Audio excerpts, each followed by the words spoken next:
स्वर्गीय शिरीष तुपे यांच्या 32व्या स्मृतिदिनानिमित्त आयोजित केलेल्या रक्तदान शिबिरात 183 रक्तदात्यांनी सामाजिक बांधिलकी जपत रक्तदान केलंय।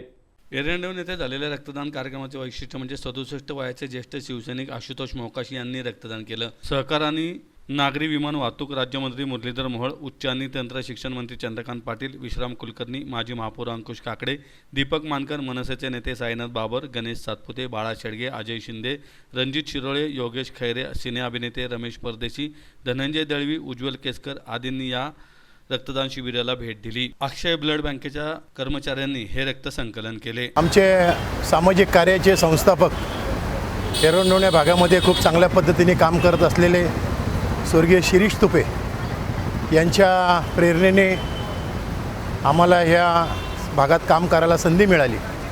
शिरीष तुपे यांनी या शाखेचे संस्थापकच्या माध्यमातून त्यांनी या भागामध्ये काम करण्यास सुरुवात केली। 1991ला त्यांचं निधन झालं। निधनानंतर त्यांच्या स्मृतिप्रित्यर्थ आम्ही या शाखेच्या वतीने हे 32वं वर्ष रक्तदान शिबिर आयोजित करून त्यांना भावपूर्ण श्रद्धांजली अर्पण करत असतो। या एकूण 32 वर्षाच्या कालावधीमध्ये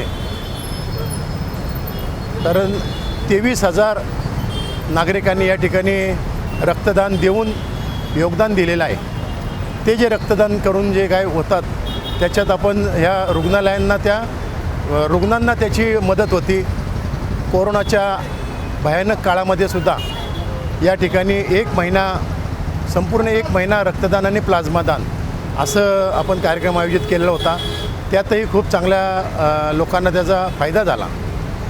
ह्या रक्तदानाचं विशेष म्हणजे गेले अनेक वर्ष जे चालू आहे 32 वर्ष, आत्ता एक 2-3 वर्ष झाले खरं तर, परंतु 41 मंडळी अशी आहेत की सुरुवातीपासून आत्तापर्यंत ते रक्तदान करत आलेले आहेत। रक्तदानाबरोबर माझ्या सहकाऱ्यांच्या बरोबर मी या भागामध्ये सामाजिक कार्य की नागरिकांच्या अडीअडचणींना सामोरं जाणं, कुठल्याही प्रकारचं आंदोलन असेल, आंदोलनातून सुद्धा एक ती समाजसेवाच असते नागरिकांची, असं या ठिकाणी आम्ही हे करत असतो।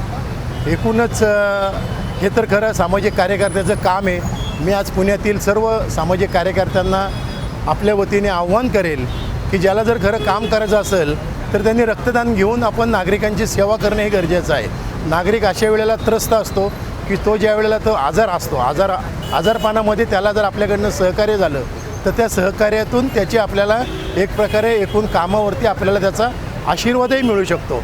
तो आशीर्वाद आपल्याला त्याला मागायला जायची गरज नाही पडत। मी आजपर्यंत इथं म्हणजे मी स्वतः एकदा केलेलं आहे।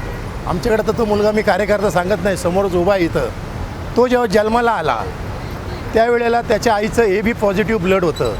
मला रात्री 12-12:30च्या दरम्यान फोन आला की असं तुझं AB पॉझिटिव्ह, लवकर ये, मिसेस ॲडमिट आहे आणि त्यांना अत्यंत गरज आहे रक्ताची।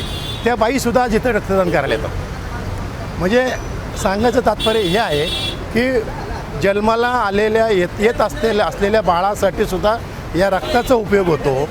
तसंच अगदी मृत्यूशी झुंजत असताना रुग्ण अगदी 100 वर्षाचा असो, 110 वर्षाचे असो, अशा नागरिकांना, अशा वयस्कर आजोबांनासुद्धा, आजी आजोबांना या रक्ताचा सुद्धा वापर झालेला आहे आणि आम्हाला त्याचा अत्यंत चांगल्या प्रकारे त्यांनी आशीर्वाद रूपी आम्हाला दिलेले आहे। हे आशीर्वाद दिल्यामुळेच आम्ही इतक्या वर्ष 32 वर्ष या ठिकाणी आम्ही सामाजिक काम करतो आहे या रक्तदानाच्या माध्यमातून।